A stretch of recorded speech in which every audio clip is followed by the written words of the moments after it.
What's up, guys? Earlier today I watched Ghostbusters Frozen Empire, so I'm going to be giving you guys my full spoiler review on the film. So if you haven't seen Ghostbusters Frozen Empire yet, spoiler warning, I will be going deep into spoilers about the film. And yeah, with that said, let's just dive right into the review. Alright, so Ghostbusters Frozen Empire is the latest film in the Ghostbusters franchise. After coming off of a movie like Ghostbusters Afterlife, kind of reviving the Ghostbusters franchise, they wanted to do another sequel, and that was Ghostbusters Frozen Empire. And, you know, after watching the film, I gotta say it's a pretty solid entry in the Ghostbusters franchise. Now, it's nothing spectacular, it's nothing amazing. It just kind of recycles what the Ghostbusters franchise is good at, and that's just basically jokes and having entertaining characters. And this movie has that. It has great jokes, and it's just really funny consistently. It has some great one-liners, some quips. All these characters get some nice little joke or one-liner in there that just makes you laugh a little bit, so that just really works. All the jokes still land like the other movies do.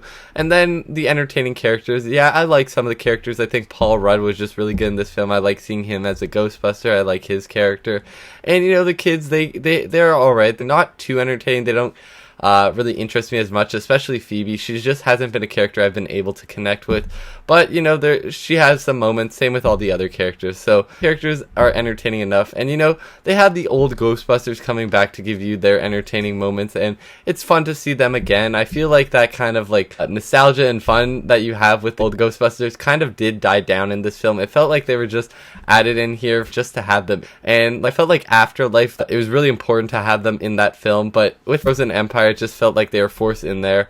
And that felt like a little bit annoying, but it's still great to see them again. And then, honestly, I just felt like with the plot and the story and everything, like diving into that, it feels like it was just another revamp of what the original Ghostbusters was, and then what Afterlife was. It's just another world-threatening or New York-threatening kind of movie where, oh, all the ghosts are going loose and there's this new huge villain, and I just feel like they kind of recycled things with this movie. It felt like something that just used everything that the first Ghostbusters did and then adding elements of what Afterlife did and then just combining those two movies, and it's just not really original. It doesn't really feel anything new in the Ghostbusters franchise other than a cool couple little bits of traps and other Ghostbusters equipment and all that kind of cool stuff. But other than that, it just revamps story, revamps characters, revamps what the other two Ghostbusters movies did right. And that's just kind of annoying, just seeing a recycled movie with old plot garbage that we've already seen before. And that was just really my main issue about the film.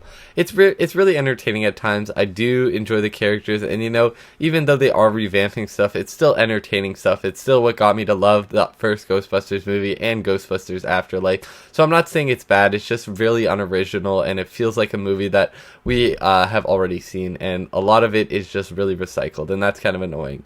Now, talking about some more spoilery stuff and just diving into that kind of aspect of it, I think it's really interesting that they had this whole new prison with a bunch of other old ghosts that they had, and I think there were some really cool, interesting ones in there, like the one that possesses any inanimate object. That was really cool to see.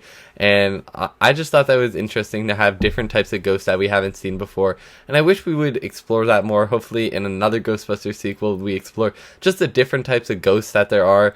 And I know seeing some of the other ones, like the dragon at the beginning of the movie, was kind of cool. And I just really want to explore like the realm of all these different ghosts that we have. And then there was also that ghost that becomes friends with Phoebe. And even though I wasn't really interested in their little storyline or whatever was going on there, I think it was cool to see that there are humans that are ghosts, just like living around the ghost Earth kind of dimensional plane or whatever they're talking about. I think that was pretty cool. But then the whole actual plot with this ghost Melody becoming friends with Phoebe and then betraying her later on and tricking her into taking her spirit out of her body and then getting Garaka to control her body. Like, how did she even know Phoebe was gonna take out her spirit and then just join her in the ghost world for a little bit? Like, that's stupid. How the hell would she know that? And it was just like kind of a big plot hole there, kind of stupid. And then the whole betrayal part of it, and then her working for Garaka or whatever, just kind of stupid, and it just didn't really fully end up working for me, that little side plot line.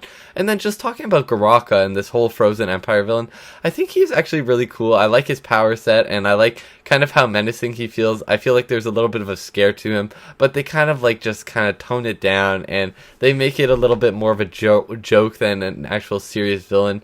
And I feel like even in the older Ghostbusters movies, they made the villains out a little bit more serious. Even though they had their quips and jokes, it was a little bit more scary, and I feel like they kind of played it down here in this film, and that's just kind of disappointing. Also, they really only had the villain final battle for the last 15 minutes of the movie, and the build-up was good, but then the execution for the ending of the film was just a little bit of a letdown, and it just wasn't as cool as I wanted it to be. And you know, a lot of the third act was really disappointing for me, especially the way that they defeated Garaka, and how they just pressed a few buttons and turned a lever, said some random ass science stuff, and just say that's the explanation for defeating the villain. It was like really stupid, and it just felt like they were just like, they couldn't really come up with an idea of how they would defeat this villain and save the entire city. So they're like, alright, let's just say some random science stuff so they get confused, and then they'll be okay with how we defeat the villain. And it didn't make any sense, but they push a few buttons, they say some science stuff, they pull down a lever, and then the villain's defeated and back in the ghost prison.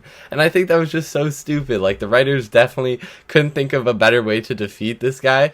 And then the whole firebending thing with Nadim and this new character. I really like Nadim. I think he's an interesting character, and it was really funny having him in the film. But then him becoming a whole ass firebender in the film, and then just throwing fire at the villain, and I think that was just so stupid, way over the top. And it was like, is this even a Ghostbusters movie, or this the MCU with Human Torch, and is just a random ass new hero who has fire powers? And I think that was just like way over the top for the Ghostbusters world, and it just didn't really fit. And yeah, that was just kind of annoying. Just the way the whole final act of the film played out for me was just really disappointing. And the way that they just threw Peter in there, he was like, all right guys, like, oh, let me in, I'm back, Venkman's back. And it was like super nostalgia bait. They didn't really give him any story at all, and all he really did was question Nadim, give him that little test that he gave Sigourney Weaver's character in the original movies, and then he just shows up for the final battle and doesn't really do anything. And that's a disappointment too, as a Ghostbusters fan.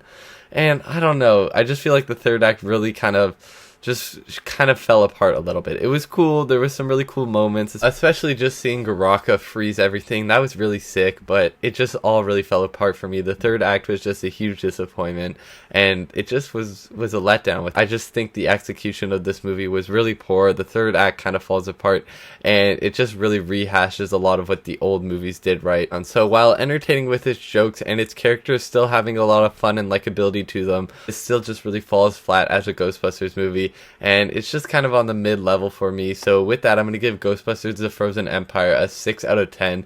Still a solid, entertaining time with some great moments and characters. It just doesn't work on quite a few levels, and I just wish it could have been a little bit better than what it was.